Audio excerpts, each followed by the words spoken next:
Welcome back to another episode of The Quest for Self. I'm your host, Allie.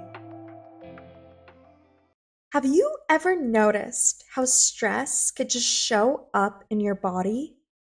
Maybe your shoulders feel tight after a long day, or your stomach feels off when you're anxious. Maybe it's lack of sleep leaving you feeling irritable and unfocused.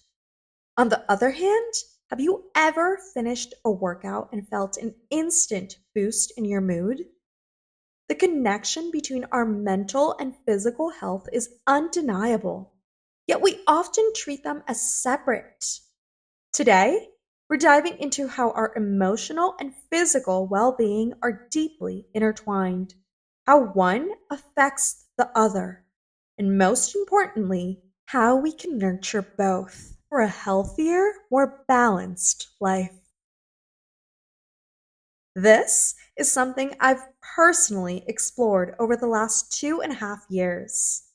After facing some of the most challenging moments of my life, my mom's stroke, the end of an 8-year relationship, I saw firsthand how emotional stress manifested physically. From sleep struggles to digestive issues, my body was telling me something. That experience led me to research, experiment, and ultimately change the way I approach my health. And that's what I want to share with you today. But before we dive in, take a moment to reflect. Have you ever experienced a time when stress physically affected your body? How did it show up for you? Hold on to that thought. So, what exactly is the mind body connection? Simply put, our thoughts and emotions don't just exist in our minds, they have direct impact on our bodies. Mental health struggles, anxiety, depression, chronic stress can manifest physically in ways we don't always recognize. Constant headaches that seem to come out of nowhere, fatigue that isn't fixed by sleep, muscle tension that never fully goes away, digestive issues from nausea to stomach pain, difficulty sleeping or sleeping too much. I experienced this personally when my mom suffered a devastating stroke that profoundly impacted her life and mine. I went from being someone who could sleep through anything, even a tornado, to struggling with severe insomnia. I couldn't cope with my constant worries and stress. Every anxious thought would flood my mind the moment my head hit the pillow. As a result, I had to rely on sleep medication for nearly a year just to fall asleep. At the peak of my stress, I began experiencing stomach issues. Foods I had always eaten without any problem suddenly caused discomfort. I initially thought I had developed food intolerances, but after numerous tests and visits to a GI doctor, no clear answers emerged. It wasn't until later that I realized my digestive problems weren't caused by food, but by stress. I'm not alone in this. I have many friends who struggle with anxiety, and it often manifests in physical symptoms like skin issues, stomach problems, and sleep disturbances. This isn't just a coincidence, there's a clear connection. Now, unless you're eating Mexican food every night, your stomach doesn't just get upset for no reason. Think back to a time when you felt deeply anxious or overwhelmed. Did you notice any physical symptoms like a racing heart, sweaty palms, or even nausea? That's the mind body connection in action. This isn't just a feeling, it's backed by science. Our brain and body communicate through neurotransmitters like serotonin and dopamine. These chemicals regulate both our mood and physical functions like digestion, immune response, and sleep. When we're stressed, our body releases cortisol, which in small doses is useful. But when cortisol is constantly elevated, it can wreak havoc, weakening our immune system, increasing inflammation, and disrupting everything from our gut to our heart health. A book that really helped me understand this was You're Too Good to Feel This Bad by Nate Dallas.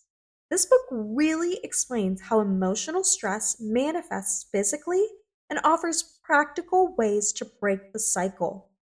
It was a game changer for me, and I highly recommend it if this topic resonates with you. One of the most effective ways to improve mental health? Movement. Exercise doesn't just change your body, it changes your brain. Physical activity releases endorphins, reduces cortisol, and increases serotonin levels, which helps alleviate symptoms of depression and anxiety. I saw this in action when my mom was in the ICU. I spent hours sitting by her bedside, doing absolutely nothing but waiting. The stress and sadness were overwhelming. Nurses started reminding me to eat, to take breaks, and to move. I wasn't ready for a full workout, but I bought some resistance bands on Amazon and brought them to the hospital. Every day, I'd do a few exercises in the room. It wasn't much, but it made a difference. Even in the hardest moments, I felt a little stronger and a little more grounded. Let's talk about the importance of sleep. Poor sleep doesn't just leave you tired, it directly impacts your mood, focus, and stress levels. During my most stressful periods, I struggled to sleep for the first time in my life, and the less I slept, the worse I felt. Sleep deprivation increases anxiety, worsens depression, and makes it harder to regulate emotions. So here's something to try tonight if you're having difficulty sleeping. Instead of scrolling on your phone before bed, swap it for a short nighttime ritual. Maybe journaling, meditation, warm tea, or soothing music. See if it makes a difference. Stress and its physical effects. Understanding stress and cortisol. Stress isn't inherently bad, it's a survival mechanism. But chronic stress, that's where problems arise.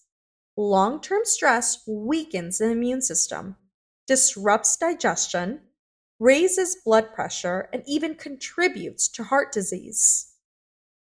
I remember a time when I was juggling work, personal issues, and barely sleeping. I thought I was handling it, but my body had other plans. One morning, I woke up with a stiff neck so bad I could barely move. My body was screaming at me to slow down. Have you ever had a moment where stress literally forced you to stop? Listen to those signals. So, how can you manage stress effectively? Here are a few simple but effective techniques that worked for me, and I hope they work for you too. One is breathing exercises. When overwhelmed or even when waking up or going to bed, I pause and take 5 to 10 deep breaths. This small action signals the nervous system to calm down. Two, mindfulness and meditation. Even 5 minutes of meditation can lower stress levels. Start by journaling, or even if it's just for a few minutes when you wake up instead of looking at your phone.